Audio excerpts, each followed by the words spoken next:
കോട്ടത്തറ പഞ്ചായത്തിലെ വൈപ്പിടി ആളുകൾ ശാന്തമായി ജീവിക്കുന്ന ഗ്രാമപ്രദേശം. അവിടെയാണ് ഇന്നലെ വൈകിട്ട് ജനങ്ങളെ ഞെട്ടിച്ച കൊലപാതകം നടന്നത്. കുന്നിൻചെരുവിലെ ചെറിയ വീട്ടിൽ ഒറ്റയ്ക്ക് കഴിഞ്ഞിരുന്ന ഫാത്തിമ എന്ന സ്ത്രീയാണ് അതിദാരുണമായ രീതിയിൽ കൊല്ലപ്പെട്ടത്.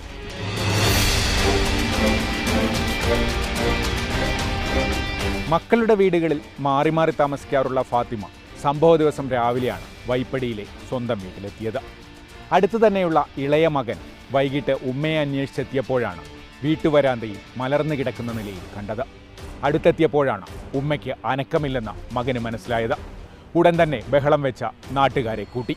അയൽവാസികളൊക്കെ എത്തുമ്പോൾ ഏകദേശം ഇവൻ തന്നെ എന്ത് ചെയ്തു എന്ന് പറഞ്ഞാൽ ഉമ്മാനെ എടുത്ത് അകത്ത് കിടത്തി.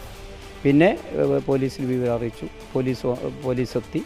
ബാക്കിയുള്ള കാര്യങ്ങളൊക്കെ പിന്നെ നടപടിക്രമങ്ങളായിട്ട് മുന്നോട്ട് പോയി. സ്വർണം ഒന്നും തന്നെ നഷ്ടപ്പെട്ടിട്ടില്ല. മാല പൊട്ടിയിട്ട് വരാന്തയിലാണ് ഉണ്ടായിരുന്നത്. പിന്നെ ഒരു കമ്മൽ പിന്നെ മുറ്റത്തുണ്ടായിരുന്നു, കൊണ്ടുപോയിട്ടില്ല.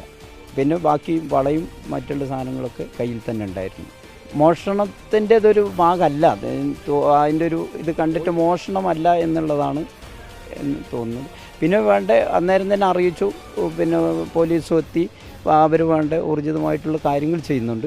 മുറിവുണ്ട്, പിന്നെ മുഖത്ത് ഒരു ചതവും പിന്നെ കരുവാളിച്ച ഇതും ഉണ്ടായിരുന്നു.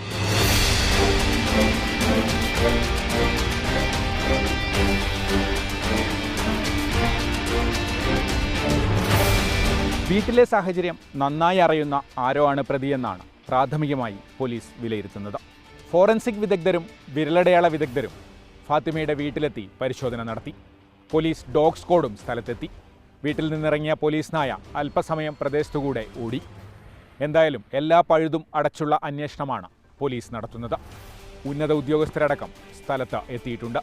പ്രദേശത്താകെ പോലീസ് കാവലും ഏർപ്പെടുത്തിയിട്ടുണ്ട്.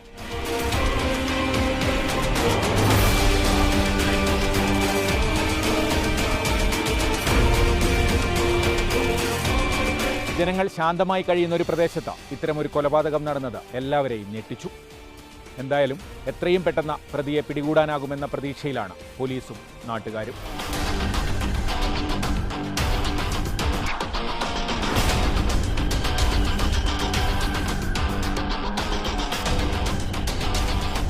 വേണുവിനൊപ്പം കമൽ, മാതൃഭൂമി ന്യൂസ്, വയനാട്.